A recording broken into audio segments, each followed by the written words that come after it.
ಎಲ್ರಿಗೂ ನಮಸ್ಕಾರ. ಇವತ್ತು ಒಂದು ಪನ್ನೀರ್ದು ಕಟ್ಲೆಟ್ ಮಾಡೋದು ತೋರಿಸ್ಕೊಡ್ತೀನಿ ನಾನು.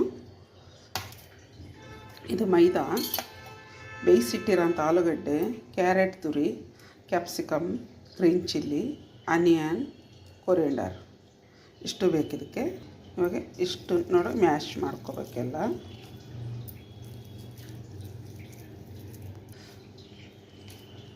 ಇವಾಗ ಎಲ್ಲ ಮಿಕ್ಸ್ ಮಾಡ್ಕೋಬೇಕು.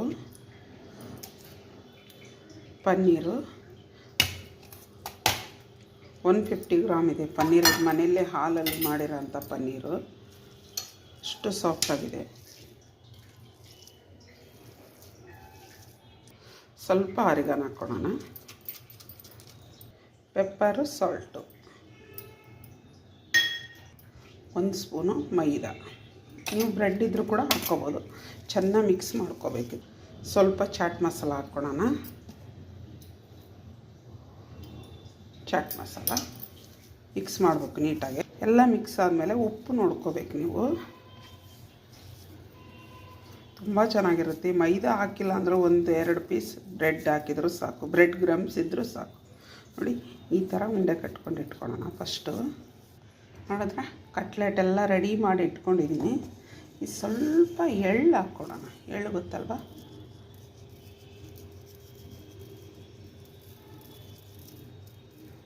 ಸ್ವಲ್ಪ ಪ್ರೆಸ್ ಮಾಡೋದಷ್ಟೇ.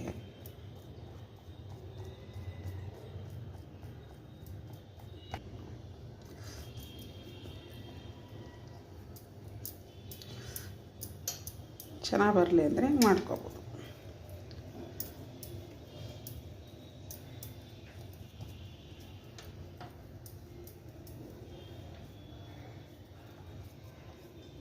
ರೌಂಡ ನೀಟಾಗಿ ಆಗುತ್ತೆ ಅಷ್ಟೇ.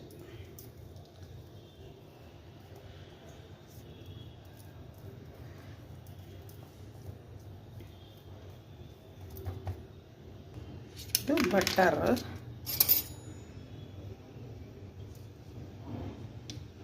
ಸ್ವಲ್ಪ ಬಟರ್ ತಗೊಂಡು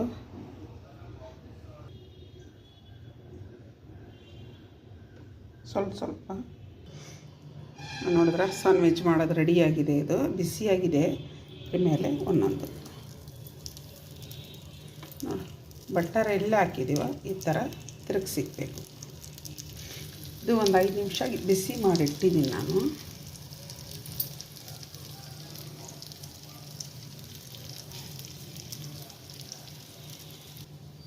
ಇದ್ರ ಮೇಲೇನ ಸ್ವಲ್ಪ ಬಟರ್ ಇಡೋಣ. ಇದ್ರ ಮೇಲೇನ ಸ್ವಲ್ಪ ಬಟರ್ ಇಟ್ಟಿದ್ದೀನಿ ನಾನು. ಇದೇನು ಮುಚ್ಚೋದು ಬೇಡ, ಹಂಗೆ ಆಗಬೇಕಿದು. ನೋಡಿದ್ರ ಆಗ್ತಾ ಇದೆ. ನಿಧಾನಕ್ಕೆ ತಿರುಗಿಸ್ಕೋಬೇಕಾಗುತ್ತೆ ನೀವು. ಈ ಥರ ಭಾಳ ನಿಧಾನಕ್ಕೆ ತಿರುಗಿಸ್ಕೋಬೇಕು ಇದನ್ನು ಮಾತ್ರ. ನೋಡಿ ಇವೆರಡು ಸಹಾಯದಿಂದ ನಾನು ತಿರುಗಿಸ್ಕೊಂಡಿದ್ದೀನಿ. ಎಷ್ಟು ನೀಟಾಗಿ ಬಂದಿದೆ. ಈ ಸೈಡ್ ಇಷ್ಟು ಬೆಂದರೆ ಆಯ್ತು. ಅಷ್ಟೇ ಮೆತ್ತಗಿರುತ್ತೆ ತಿರುಗಿಸ್ಬೇಕಂದ್ರೆ. ಅದು ಪನ್ನೀರಲ್ವ, ಅದಕ್ಕೆ ಬಿಸಿ ಆಗ್ತಾ ಮೆತ್ತಗಾಗುತ್ತೆ. ತಣ್ಣಗಾದರೆ ಸ್ವಲ್ಪ ಚೆನ್ನಾಗಿ ಬರುತ್ತೆ. ಇವಾಗ ರೆಡಿಯಾಗಿದೆ. ನಾನು ಸರ್ವ್ ಮಾಡೋಣ. ಎಷ್ಟು ಸಕ್ಕದವನಿದೆ ನೋಡಿ. ಸೂಪರಾಗಿ ಕಾಣ್ತಾ ಇದೆಯಲ್ಲ.